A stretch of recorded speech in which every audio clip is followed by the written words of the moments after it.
Hello friends, welcome back to CMA Aasan. இப்போ நம்ம பார்க்க போகிறது கிளாஸ் 4, அதாவது ரிவிஷன் கிளாஸ்லே 4th கிளாஸ் கடைசி கிளாஸு. எதோட சாப்டர்னா செக்யூரிட்டி அனாலிசிஸ் சாப்டர் இருக்கு இல்லையா, அதோட ரிவிஷன் கிளாஸ் தான் பார்க்க போகிறோம். ஸோ ஃபார் 3 கிளாஸ் முடிஞ்சிச்சு, 28 சம்ஸ் வரைக்கும் ரிவைஸ் பண்ணியாச்சு. இப்போ பேலன்ஸ் இருக்கிறதையும் முடிச்சுட்டு நான் கோவேரியன்ஸ் கோரிலேஷன் அப்படின்னா என்ன அப்படின்னு சொல்லிட்டு உங்களுக்கு சொல்லியிருந்தேன்.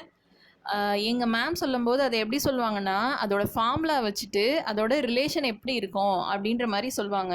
அது எனக்கு கரெக்டாக வேர்ட்ஸ் டிஸ்கிரைப் பண்ண தெரில, அதனால நான் இந்த டெஃபினேஷனே கூகுள்லேருந்து தான் எடுத்தேன். உங்களுக்கு என்ன புரியுதோ, எதில் புக்கில் ஸ்டடி மேட்டில் இருக்கிற டெஃபினேஷன் புரிஞ்சுன்னா அதை படிங்க, அதில் இருக்கிறது புரியுதுன்னா, கூகுளில் இருக்கிறது புரியுதுன்னா அதை படிங்க. ஓகேவா? ஒன்றும் இல்லை, ஃபார்முலா படி அதை எப்படி டிஸ்கிரைப் பண்ணலாம் அந்த மாதிரி தான் நான் சொல்ல போகிறேன். ஓகே, முதல்ல சம்மெல்லாம் முடிச்சிடலாம்.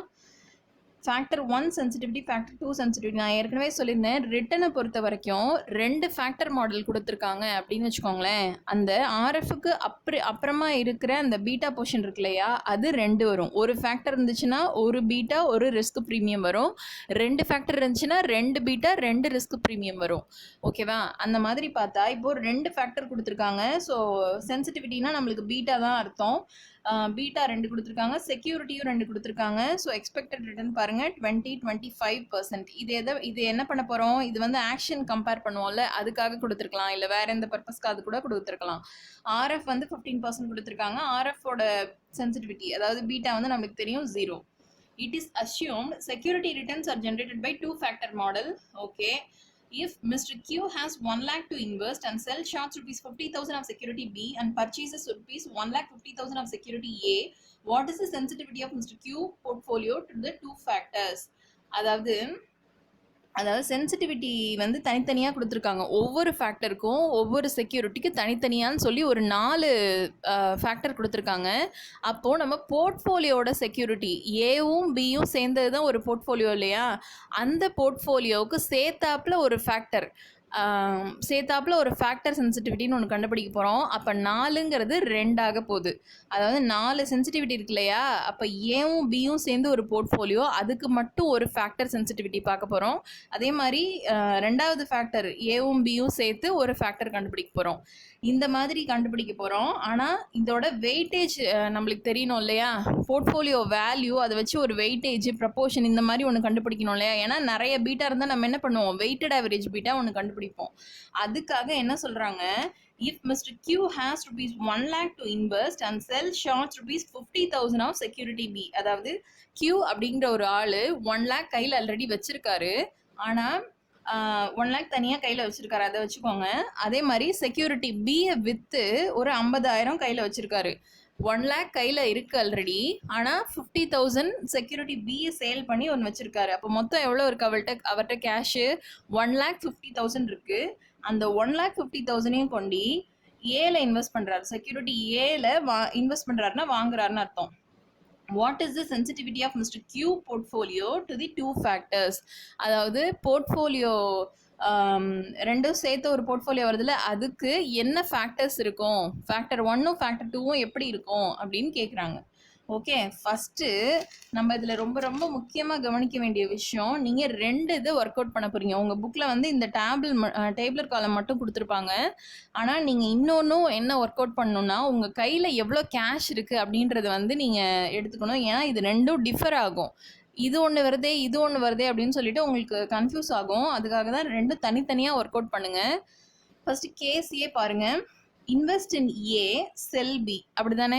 அவங்க வந்து 50,000 சேல் பண்ணிடுறாங்க பிஏ, ஏல வந்து 1,50,000 இன்வெஸ்ட் பண்ணுறாங்க. அதுக்கு ஃபஸ்ட்டு என்ன பண்ணணும், அவங்க கையில் இருக்கிற ஓன் அமௌண்ட் இன்வெஸ்ட் எவ்வளோ கையில் வச்சுருக்காங்க, 1 lakh வச்சுருக்காங்க. பிஏ சேல் பண்ணது மூலமாக அவங்களுக்கு வந்தது வந்து 50,000 வந்திருக்கு. ஸோ மொத்தமாக எவ்வளோ, 1,50,000 அவங்க கையில் கேஷாக வச்சுருக்காங்க. இந்த 1,50,000ஐயும் இவங்க ஏல கொண்டு இன்வெஸ்ட் பண்ண போகிறாங்க. ஸோ செக்யூரிட்டி ஏவை பொறுத்த வரைக்கும் இன்வெஸ்டட் எவ்வளோ போர்ஷன் வருது, 1,50,000 வருது. பி சேல் பண்ணது வந்து 50,000 வருது. ஸோ இது வந்து மொத்தமாக உங்களுக்கு கையில் இருக்கிற கேஷை ஃபஸ்ட்டு கேல்குலேட் பண்ணிக்கோங்க. இந்த பார்ட் எதுக்கு நான் இந்த மாதிரி போட்டிருக்கேன் செகண்ட் கேஸில் வரும்போது சொல்கிறேன். ஏ இன்வெஸ்டட் வந்து 1,50,000, பி சோல்டு வந்து 50,000. ஸோ 1,50,000 பாசிட்டிவ்லையும் 50,000 நெகட்டிவ்லையும் போட்டிங்கன்னா உங்களுக்கு பேலன்ஸ் இருக்கக்கூடிய போர்ட்ஃபோலியோ வேல்யூ வந்து 1 lakh. இதோட ப்ரப்போர்ஷன் இங்கேயே நீங்கள் எடுத்து எழுதிக்கங்க. உங்கள் புக்கில் தனித்தனியாக கொடுத்துருக்காங்க. 1,50,000 டிவைடட் பை 1 லேக் போட்டிங்கன்னா எவ்வளோ வரும்? 1.5. அதே மாதிரி 50,000 டிவைடட் பை 1 லேக் போட்டிங்கன்னா 0.5. இது நெகட்டிவ்ல இருக்கிறதுனால நம்ம ப்ரொபோர்ஷனையும் நெகட்டிவ்ல எழுதிக்கலாம்.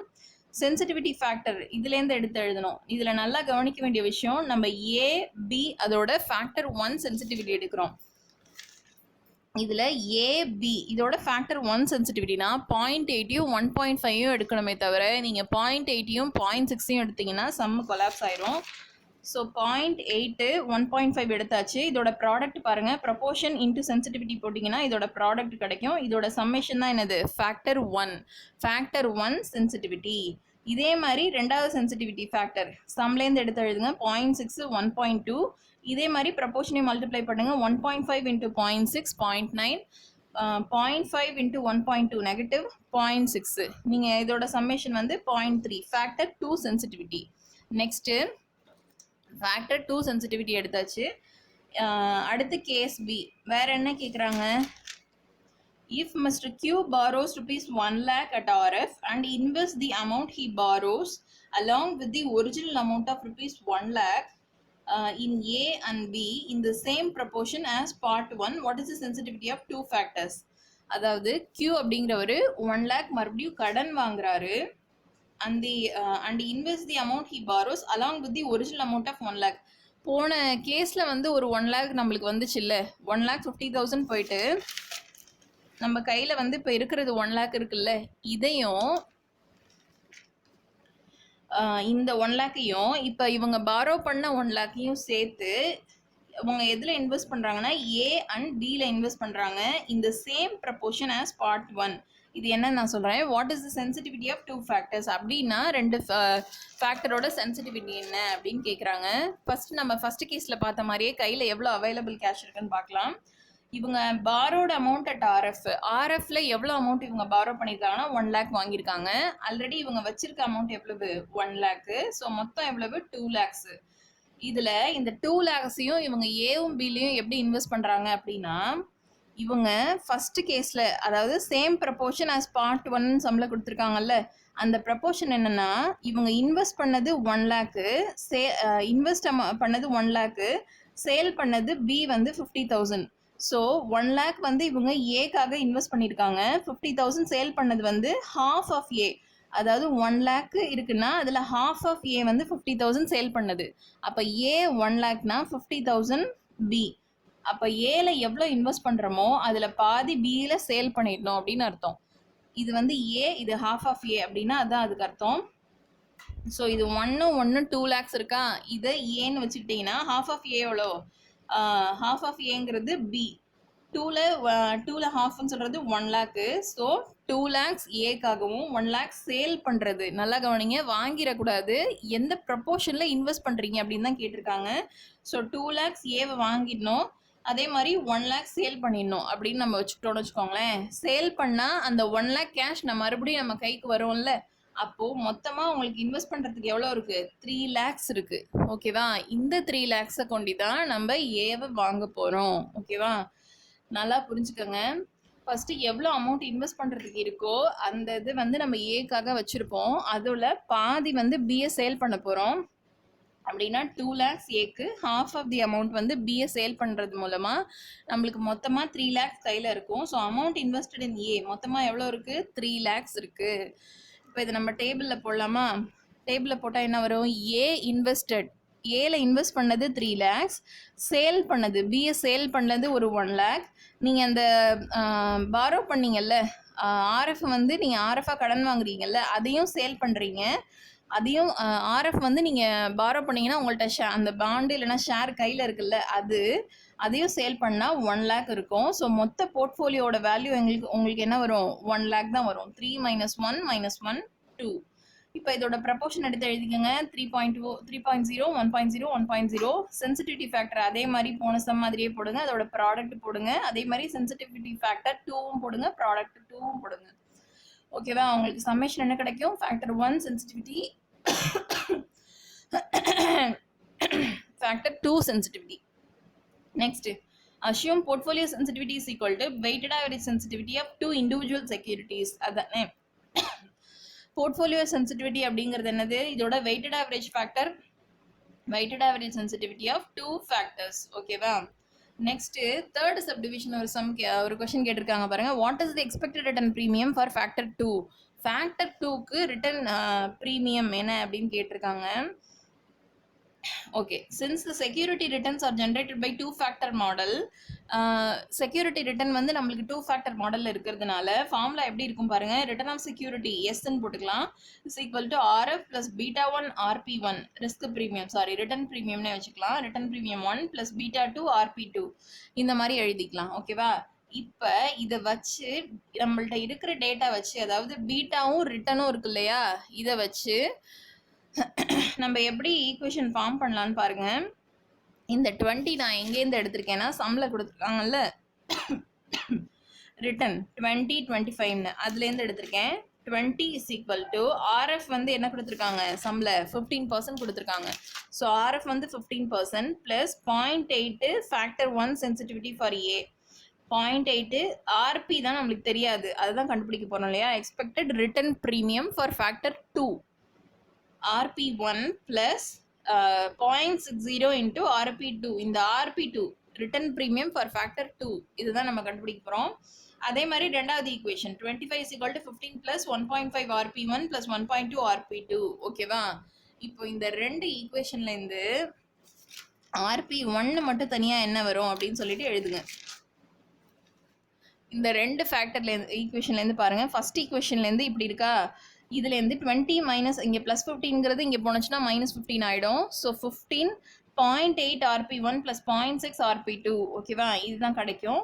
இப்போது 5 மைனஸ் RP2 தான் நம்ம கண்டுபிடிக்க போகிறோம்.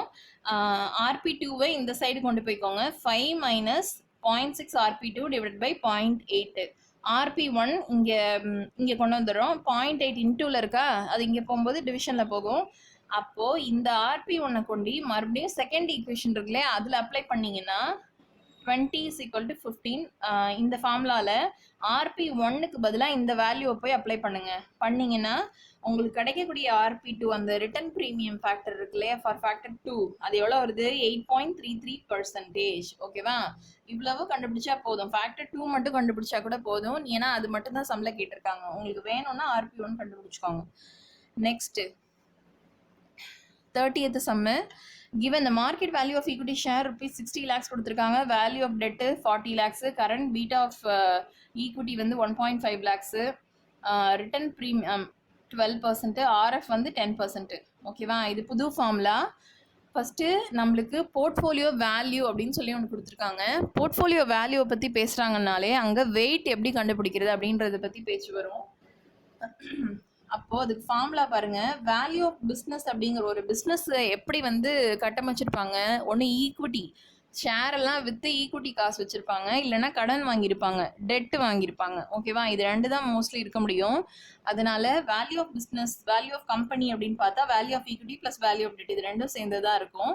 ஸோ வேல்யூ ஆஃப் ஈக்விட்டி எவ்வளோ கொடுத்துருக்காங்க? 60 lakhs. வேல்யூ ஆஃப் டெட் வந்து 40 lakhs கொடுத்துருக்காங்க. ஸோ டோட்டல் 100 lakhs, 1 crore தான் அந்த வேல்யூ ஆஃப் பிஸ்னஸ். அப்போது இதோட ஈக்விட்டி அண்ட் டெட்டோட ப்ரப்போர்ஷன் என்ன அப்படின்னு பார்த்துக்கணும். ஏன்னா பீட்டா ஆஃப் ஈக்விட்டி தனியாக கொடுத்துருக்காங்க, பீட்டா ஆஃப் டெட்டை வந்து நீங்கள் 0 அப்படின்னு அஸ்யூம் பண்ணிக்கணும்.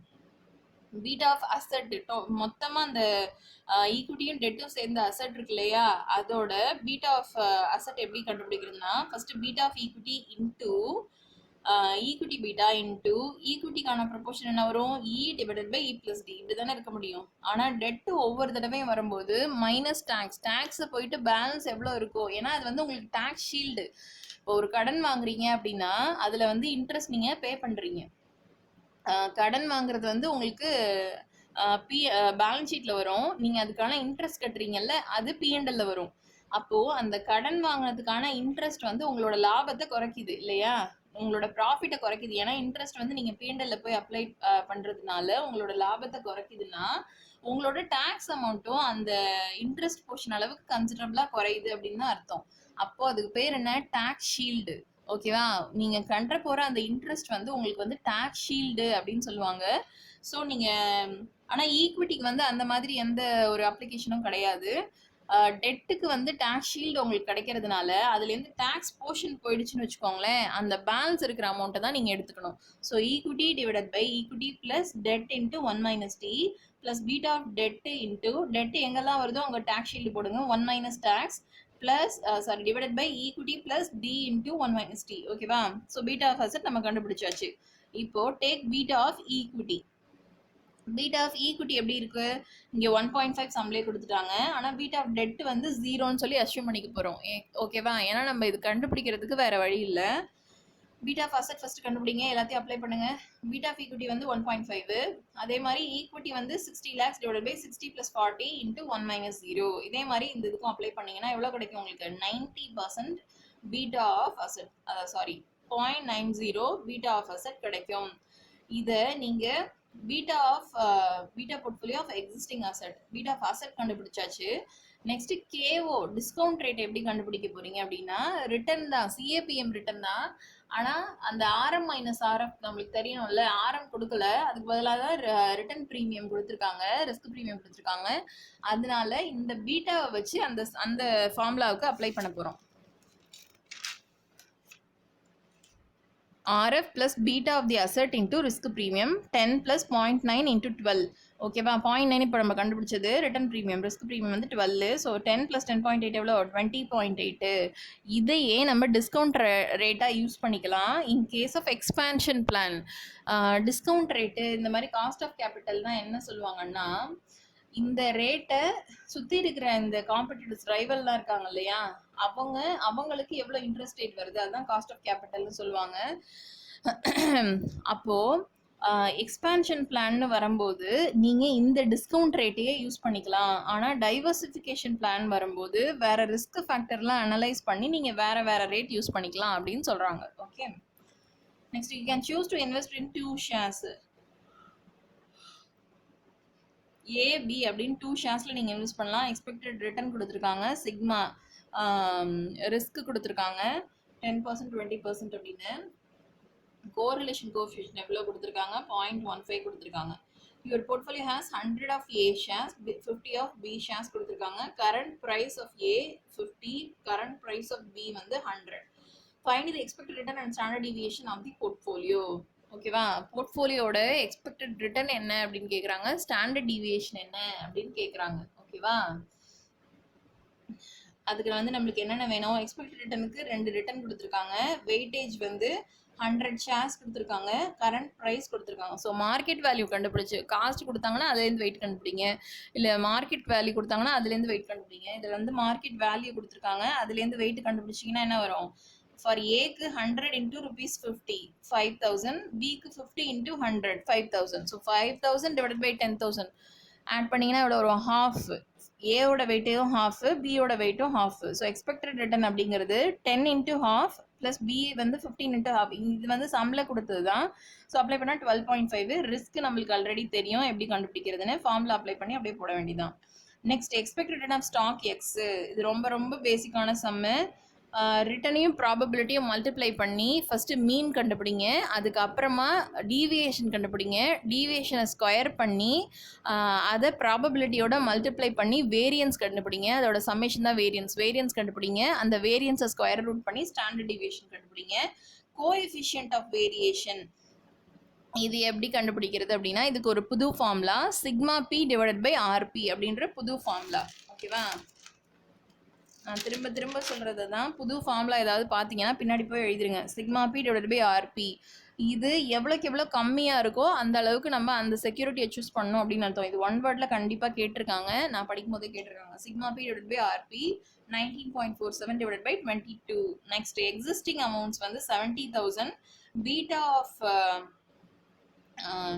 ஆஃப் தி செக்யூரிட்டி வந்து 0.7. இன்வெஸ்டட் இன் டி வந்து ஓகே 2 செக்யூரிட்டி இருக்குது, எஸ்டி அப்படின்னு 2 செக்யூரிட்டி இருக்குது. அதோட வேல்யூ, அதாவது அதில் எவ்வளோ இன்வெஸ்ட் பண்ண போகிறோன்ற அந்த வேல்யூ கொடுத்துருக்காங்க 70,000 80,000.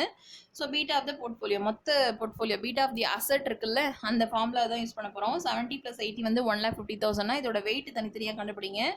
பீட்டா ஆஃப் போர்ட்ஃபோலியோ, மொத்த அந்த போர்ட்ஃபோலியோக்கான பீட்டா வந்து நான் ஏற்கனவே சொன்ன மாதிரி வெயிட்டேஜை மல்டிப்ளை பண்ணி போடுங்க. செக்யூரிட்டி ஏ பி அது ரெண்டுத்துக்குமான ரிட்டர்ன் ரிஸ்க் கோரிலேஷன் வெயிட்டேஜ் எல்லாமே கொடுத்துருக்காங்க. ஸோ எக்ஸ்பெக்டட் ரிட்டர்ன் எப்படி கண்டுபிடிக்கிறதுன்னு நம்மளுக்கு தெரியும், சிக்மா பி ரிஸ்க்கும் எப்படி கண்டுபிடிக்கிறதுன்னு தெரியும். ஓகே,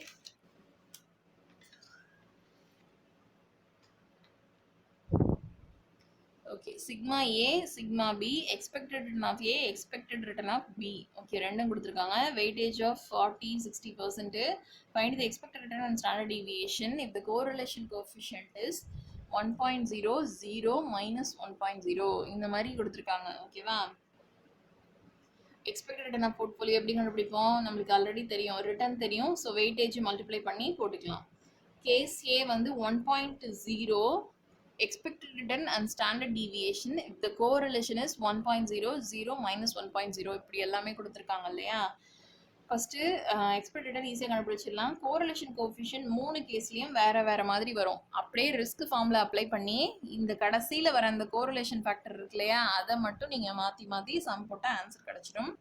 நெக்ஸ்ட் 36 ரொம்ப ரொம்ப ரொம்ப பேசிக் மாடல். நான் ஃபஸ்ட்டு சொன்னேன் இல்லையா, அதே மாதிரி தான் எக்ஸு ஒய்யை வச்சு ஃபஸ்ட்டு மீனு டீவியேஷன் ஸ்கொயர்டு, அது மூலமாக வேரியன்ஸ், அதுக்கப்புறம் ஸ்டாண்டர்ட் டீவியேஷன், இதுதான் ஃபார்முலா.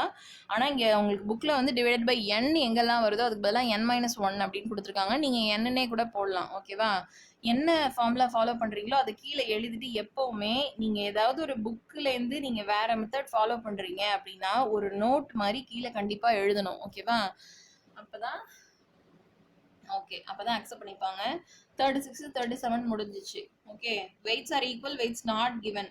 வெயிட் ஈக்குவலா இருந்தா என்ன வரும், portfolio return and portfolio risk. Weight கொடுக்கலன்னா என்ன வரும், வெயிட் கொடுக்கலன்னா நம்மளுக்கு தான் ஃபார்முலா தெரியும் இல்லையா, ப்ரொபோர்ஷன் ஆஃப் ஏக்கு sigma I squared + sigma Y squared minus sigma Y squared minus covariance of X Y divided by sigma X + sigma Y minus 2 covariance of xy. இந்த ஃபார்முலா யூஸ் பண்ணி வெயிட்டும் நம்ம கால்குலேட் பண்ண போகிறோம். Okay, covariance அப்படிங்கிறது என்ன, it tells is the relationship of 2 variables whenever one variable changes. கோவேரியன்ஸுக்கு formula என்ன, முதல்ல ஒரு 2 வேரியபிள் எக்ஸ் ஒய்ன்னு இருக்குன்னா இதோட டீவியேஷன் பாருங்க, x minus x bar into y minus y bar, இதோட சம்மேஷன், மொத்தம் இதோட சம்மேஷனுக்கு வந்து இந்த மாதிரி நான் ஒரு நோட்டேஷன் போடுறேன். இதோட சம்மேஷன் ஒருவேளை ப்ராபபிலிட்டி கொடுத்துருந்தாங்கன்னா இன்டூ பி, கொடுக்கலன்னா டிவைடட் பை 1. இதுதானே கோவேரியன்ஸ். அப்போது இது வந்து எக்ஸ் மைனஸ் எக்ஸ் பாருங்கிறது ஆவரேஜ்லேருந்து இது எவ்வளோ டீவியேட் ஆகுது, ஆக்சுவல்லேருந்து ஆவரேஜ் எவ்வளோ டீவியேட் ஆகுது. ஒய் மைனஸ் ஒய் பார்னா இதே மாதிரி ஆக்சுவல் ஒய்லேருந்து இந்த ஒய் மீன்னு சொல்லக்கூடிய ஒய் பார் வந்து எவ்வளோ டீவியேட் ஆகுது அப்படின்றது சொல்கிறது தான் இது. அப்போது இது ரெண்டு மல்டிப்ளிகேஷன், அதாவது பாசிட்டிவ் சைடில் இருக்கிறதுனால இது வந்து ஒரு பாசிட்டிவாக சேஞ்ச் ஆச்சுன்னு வச்சுக்கோங்களேன், இதுவும் பாசிட்டிவாக சேஞ்ச் ஆகும்.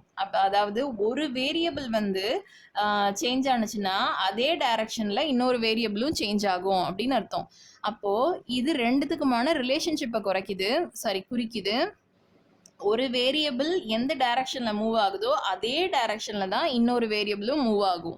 அதுதான் covariance. It டெல்ஸ் us the relationship of 2 variables whenever one variable changes.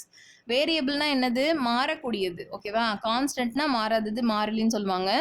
வேரியபிள்னா மாறினா மாறக்கூடியது அப்படின்னு அர்த்தம். எக்ஸ் ஒய்ங்கிறது அதோட அந்த வேல்யூ வந்து மாறிக்கிட்டே இருக்கும் இல்லையா, அந்த வேரியபிள் வந்து ஒன்று மாறுச்சுன்னா இன்னொன்னும் அதே டைரக்ஷனில் மாறும். இந்த same direction when they change. ஓகேவா, கோவேரியன்ஸ். இதே கோரிலேஷன் கோஎஃபிஷியன்ட்னா இதே மாதிரி தான், ஆனால் ஒன்று சேஞ்ச் ஆச்சுன்னா அதை பொறுத்து இன்னொன்று எப்படி சேஞ்ச் ஆகுதுன்னு சொல்லக்கூடிய அந்த ரிலேஷன்ஷிப் இருக்கு இல்லையா, அது சொல்லக்கூடியதான் கோரிலேஷன் கோஎஃபிஷியன்ட். கோரிலேஷன் கோஎஃபிஷியன்ட் ஆக்சுவலாக எங்கெங்கெல்லாம் வரும் பாருங்க, இதோட ஃபார்முலா பாருங்க, இதுதானே correlation coefficient. Correlation coefficient of X Y.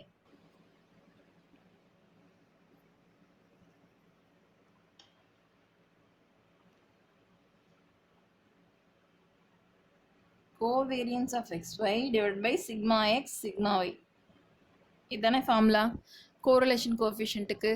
அப்போது இதை எப்படி புரிஞ்சுக்கலான்னா, ஒரு எக்ஸு ஒய் அப்படின்ற 2 வேரியபிளோட ரிஸ்க்கை பொறுத்து இது எப்படி கோவேரியன்ஸ் சேஞ்ச் ஆக போகுது. அதாவது கோவேரியன்ஸ்னால் இப்போ தான் நான் சொன்னேன் இந்த மாதிரி ரிலேஷன்ஷிப்பை பொறுத்து மாறப்போகுது அப்படின்னு. அப்போது இது ரெண்டும் ஒரு வேரியபிள் சேஞ்ச் ஆச்சுன்னா இன்னொரு வேரியபிள் அது எப்படி மூவ் ஆகுது அதை குடிக்கக்கூடிய அந்த ரிலேஷன்ஷிப் தான் என்னது correlation coefficient. Positive correlation maximum 1க்கு மேலே வராதுன்னு சொல்லியிருக்கேன். 1க்குள்ளே தான் வரும். அப்படி இல்லைன்னா நீங்கள் அதாவது நீங்கள் உங்களுக்கு பர்சன்டேஜ் கொடுப்பாங்க சில சமயம் 25%, 16% இந்த மாதிரிலாம் கொடுப்பாங்க. நீங்கள் போய் ரிஸ்கில் போய் அந்த ஃபார்முலா ஸ்கொயர் ரூட் பெருசாக போட்டு ஒன்று போடுவோம்ல, அதில் கடைசியில் போய் 25ன்னு போட்டிங்கன்னா சுத்தமாக முடிஞ்சிச்சு சம்மு கொலாப்ஸு. அதனால 0.25 தான் எப்போவுமே போடணும். கோரிலேஷன் கோஎஃபிஷியன்ட்டை பொறுத்த வரைக்கும் 1க்கு கீழே தான் இருக்கும். ஆனால் இந்த ரேஞ்சில் இருக்கலாம், -1லேருந்து -1 to +1 இந்த ரேஞ்சில் இருக்கலாம்.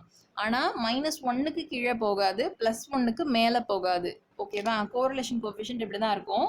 ஸோ பாசிட்டிவ் கோரிலேஷன் வந்துச்சுன்னா ரெண்டுமே சேம் டைரக்ஷனில் போகுது, 2 வேரியபிளும். நெகட்டிவ் கோரிலேஷன்னா ரெண்டும் வேறு வேறு டைரக்ஷனில் போகுது அப்படின்னு அர்த்தம். ஓகேவா? Okay, super. செக்யூரிட்டி அனாலிசிஸ் சாப்டரை நம்ம முடிச்சிட்டோம், ரிவைஸ் பண்ணியும் முடிச்சிட்டோம். ஃபார்முலா எல்லாமே பின்னாடி எழுதியாச்சு. சம்ஸ் ஸ்டடி மேத் சம்ஸை பொறுத்த வரைக்கும் ஃபுல்லாகவே முடிச்சிட்டோம். ஓகேவா? இதை மறுபடியும் ரிவிஷன் பண்ணப்பட மாட்டாது. நெக்ஸ்ட் நம்ம என்ன பார்க்க போகிறோம், நம்மளுக்கு வந்து ஃபினான்ஷியல் டெரிவேட்டிவ்ஸ் இருக்குது, இன்டர்நேஷ்னல் டாக்ஸேஷன் இருக்குது. அதுக்கு முன்னாடி இருக்கிற எல்லா சாப்டர்ஸுமே ரொம்ப ஈஸி, ஒரு நாள்லேயே முடிச்சிடலாம் அந்த சம்மெல்லாம். அதனால நான் என்ன பண்ண போகிறேன், உங்களுக்கு டேக்ஸ் வந்து ஒரு நாளைக்கு எப்படி வரும்னா, டேக்ஸ் கொஞ்சம் வீடியோ, எஸ்எஃப்எம்மில் இருக்கிற டெரிவேட்டிவ்ஸும் இன்டர்நேஷ்னல் டாக்ஸேஷன் இது ரெண்டில் ஏதாவது எடுப்பேன். இது ரெண்டுத்தில் ஏதாவது ஒரு வீடியோ, இந்த மாதிரி தான் உங்களுக்கு வீடியோஸ் வரப்போகுது. ஏன்னா டேக்ஸும் நிறைய ஸ்டூடெண்ட்ஸ் கேட்குறீங்க. அந்த பையன் டீம்டு ரெசிடென்ட்னா என்னன்னு கூட கேட்டான், அதை இன்னும் சொல்லலை. ஓகே, டேக்ஸ் நம்ம எடுக்கும்போது அதையும் நான் கண்டிப்பாக சொல்கிறேன். ஸோ உங்களுக்கு வரப்போகிறது டேக்ஸ் வீடியோ பாதி, எஸ்எஃப்எம் வீடியோ பாதி, இப்படி தான் வரப்போகுது. ஓகேவா? நம்ம மேக்ஸிமம் எக்ஸாமுக்குள்ளே இதெல்லாம் முடிக்கிற மாதிரி பார்க்கலாம். ஓகே, ஏதாவது டவுட் இருந்தால் கேளுங்க ஃப்ரெண்ட்ஸ். பாய்.